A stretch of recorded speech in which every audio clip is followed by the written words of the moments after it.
It's Knox hanging out in studio with Jordan Peele, director and writer of Get Out. Congratulations on Thank an you. epic movie. Thank you. This is a dream come true. I've always wanted to direct a movie. It's something that is a horror movie for one, and you're known for comedy. So is it a far stretch to switch gears in that nature? It's not even a far stretch. Okay. A lot of, I know Danny McBride and David Gordon Green actually just got signed to do the new Halloween with Blumhouse. Awesome. Who did Get Out as well. So I think people are getting tuned in to the fact that, comedians, the comedy pedigree works perfectly for horror. Is it just you're just kind of compartmentalizing in a different section of your brain, like the scary part that I keep away? That's right. Okay. I mean, it's pretty much the same muscle, except at the end of the day, you look at the whole thing and go, all right, well, but is the tone of this, is it a scare? Is it a laugh?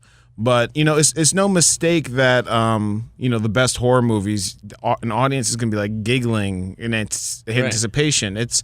It's also about timing, right? You set the audience up, and then you flip the script on them, or you give them some kind of release or surprise.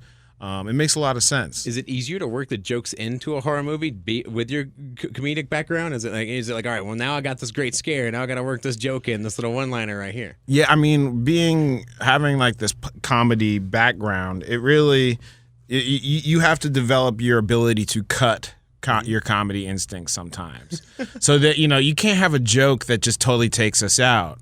Right. That you want it to stay scary, but if anybody tells a joke or goes, does some kind of wordplay, it can ruin the whole thing. People are like, oh, that's corny. I loved Rod in the movie. Comic relief the entire time. Don't want to give anything away, but like the entire theater at a very tense moment of the movie just starts dying laughing. Yeah. And like it was perfect. And like I told everybody around here that they have to go see this movie this weekend because of the comedy that he provides. Yeah, the fun in it is very good. And he's not telling any jokes. I mean, the thing that Rod brings is, like you say, there's these tense moments, and then you get the relief of having, first of all, kind of a safe space in the movie, but somebody saying what you always wish somebody would say in a horror movie, like what the audience is thinking, which a lot of the time is get out the house. That's actually that's the perfect. I mean, obviously you wrote it, so you know what you were going for. But that's the perfect kind of way to describe it. He was the audience's voice throughout the entire movie. Yeah, that was epic. And that's what a lot of what goes wrong with horror movies is the fact that no one's representing what real people would talk about. It's like this takes place in a reality where, I mean, like, horror movies exist.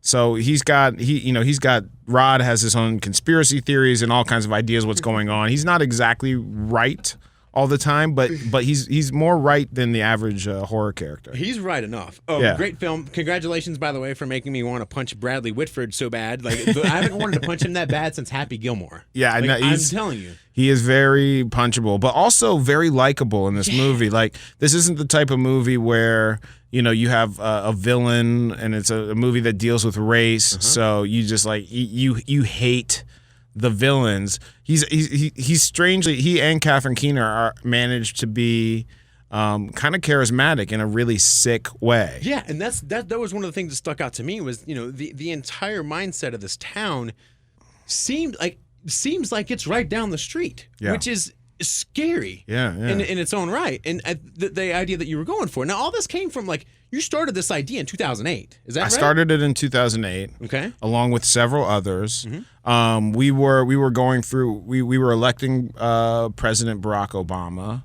and we very quickly entered this era that I call, like, the post-racial lie America. Okay. And that was, remember this idea that, we have a black president now, so racism's over. Yay! Right. Pat ourselves on the backs.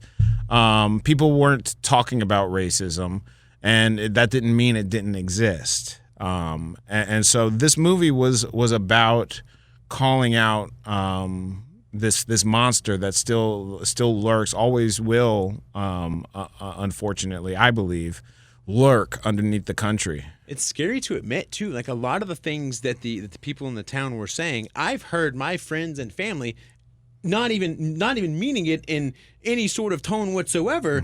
They say that things, and it was the first time ever in my perspective that I've been like, wow, I see why that's incredibly offensive. So you opened up my eyes to a lot of things like that. Oh, well, thank you for saying that. You know, one of the things I hope to achieve with this movie is that it's not people aren't turned away by the uncomfortableness of race. That as you can hear and see, whoever you are, whoever the audience has been, white, black, or whomever, they come into this movie. They see through the eyes of the protagonist. Mm-hmm. So in some cases, it's kind of like it's a horror. Guess who's coming to dinner, right? Right. And he gets to the party. He gets to this party. He's the only black guy at the party, and people are coming up to him and saying things like, I love Tiger. I love Tiger Woods, which is very realistic. Like this happens to black people all the time, and it's not harmful. It's not even offensive. I got to say, it's just that. It's important to see how those interactions add up at a party. And one or two of them, I can appreciate the olive branch of saying, hey, okay, I know this guy probably likes basketball, so let's talk about the Knicks. Right. But I think it's a relief for minorities and people to see this experience put on film, and it's eye opening for a lot of other people. It was definitely eye opening for me, and it also, like you said, I saw through Chris's eyes for the first time that and things I've never seen before. So it definitely made a very big social statement with that. Thank you. How many times have someone said to you, I would have voted for Obama a third time? It's pretty much every day. Really? But it's usually followed with, and can you do your impression of him? And I say, yes, I can. Because you don't need to ask me twice to throw all my bits on the table. I didn't want to laugh because I wanted that whole thing. You wanted to get it. I feel like that has happened to me a couple of times, but more than anything, it's an example of one of those ins where now I feel like we're pals, Jordan. We can talk. Yeah. I better connect with him on something hip hop or racism itself. It can be equally uncomfortable. For somebody to come up and be like, man, I hate these racist people, man. I don't care. It's ultimately, the goal. Martin Luther King Jr.'s goal is that we won't see race, right? And not every side and angle on racism is the same. There's violence and there's really horrific sides of it, but there's also more subtle sides of it. And I want to make this clear. Like, I don't think racism is a one-sided issue. I truly believe it's a human trait. It's based on our DNA, right? We cavemen. We realize we need to tribalize. We need to, protect our own is the idea, and that's in our DNA. So now today, when we don't have woolly mammoths on the street anymore, we have to every person for ourselves. I said woolly mammoths on the street. I did say that. We need to. Everybody needs to look in ourselves and confront our own racisms, because I believe people aren't evil, but we have this ailment that we all need to deal with. Chris, one of the protagonists of the film, one of the things that he actually mentioned was, as he's going through all this stuff and he's seeing all these weird things with his family in this town, he even mentioned that, like, it was almost like, I think that they're being racist, but I really can't tell sort of situation. Mm-hmm. A problem that I'm sure you run into like frequently. Yeah, I mean that's it, and that's the state of uncomfortableness and sometimes feeling of am I being paranoid? Am I being justified? Mm-hmm. It's a very uneasy state, and you question yourself. And I was inspired by movies like Rosemary's Baby and The Stepford Wives, right, where the lead characters in that, as women, questioned whether or not they were seeing something, if they were being the victim of this conspiracy, this sexist conspiracy to control their bodies or whatnot. You realize that this state of uncomfortableness and possible paranoia is perfect for a horror protagonist. It really was. Yeah. Hypnosis is a big thing in the film. Have you ever been hypnotized? I have not. Would you ever? You know what? I think I scared my own self out of being hypnotized with this one. I was all about it until I saw that movie. Then I was like, you know what? That's never, ever, ever going. I made my mind up on my way home last night. I'm never going to be hypnotized. So thanks for that. I had Catherine Keener actually did some research. She went and got hypnotized because she's the psychiatrist in this movie. Mm-hmm. She went and got hypnotized, and the gentleman was very nice to show her, his techniques. She taped it for me, and she was like, The guy asked me to tell you, please don't paint hypnotism in a negative light because it's my, I really believe in it. And, I just had to tell her, sorry, too late for that. Script's already written. Thanks for the help, though. This one's, we're not going to be getting you any new clients, but we are going to. But no, hypnotism, look, supposedly it is a good thing. It helps a lot of people.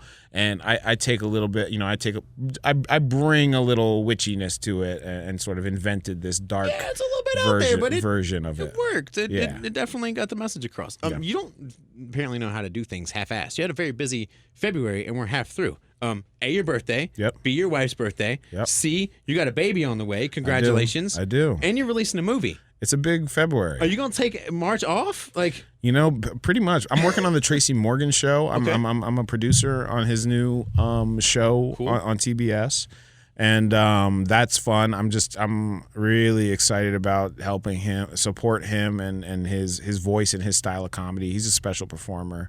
But pretty soon I have to go to Hawaii. Take a month off or something. Yeah, take a month off. Especially when the baby gets here. Yeah, when's the baby due? July 3rd. Congratulations, boy, girl. Do we know? Do you want to make that announcement here? We know. You're not sharing. I wouldn't share because it's my wife gets to make all the announcements because she's doing the hard work. Uh-huh. My involvement was minutes long. I won't tell you how many, but does it freak you out that I know this much stuff about your life, that I know that your kid is on the way? Like we met 5 minutes ago, and now it's got to be the weirdest thing in the world to me. Well, the weirdest thing in the world is that there are some lies on Wikipedia or IMDb. Really? People have been asking me about. What's the biggest one? Well, the big one I keep getting is, so what was it like playing a clown in the What I don't remember, I forgot, in some video. At least I knew your character from a TV show that they would actually existed. Yeah, you did. Yes. No, you're not bringing up the mythological, right, the mythological stuff, the alternative facts of what my life is. But Get Out is a great movie. It's fantastic. How many times when you're going through the script from start to finish do you how many layers do you add in? Obviously you have, all right, I want to start here and here. And then you add in another layer of, all right, this layer of racism, this layer of jokes. How many layers are there in this film? Probably about 40. I probably went through about 40 times, and each time it's like that. Okay, you know what? This time let's just focus on making sure the scary parts are there. Okay. This time let's focus on making sure the funny parts are there. This time let's focus on making sure the characters have their own voices. Things like that. It's a great movie. It's in theaters this Friday. 100% on Rotten Tomatoes, which is incredibly rare. Incredibly rare. Were you expecting that? Were you like, oh, it lived up to my expectations? Or you're like, wait a minute, let's see what happens here. I may be onto something fantastic. I loved the movie. I didn't think that was really possible. and I think it'll probably be tough to uphold that as the haters come out just to spoil my that round number, but that's okay. Be fine. What's the record for most days of 100%? Let's see what that is. Yeah, let's see what that is. Come on. All right, we're gonna look that up. I'm just to have 100 today. I'm a happy man.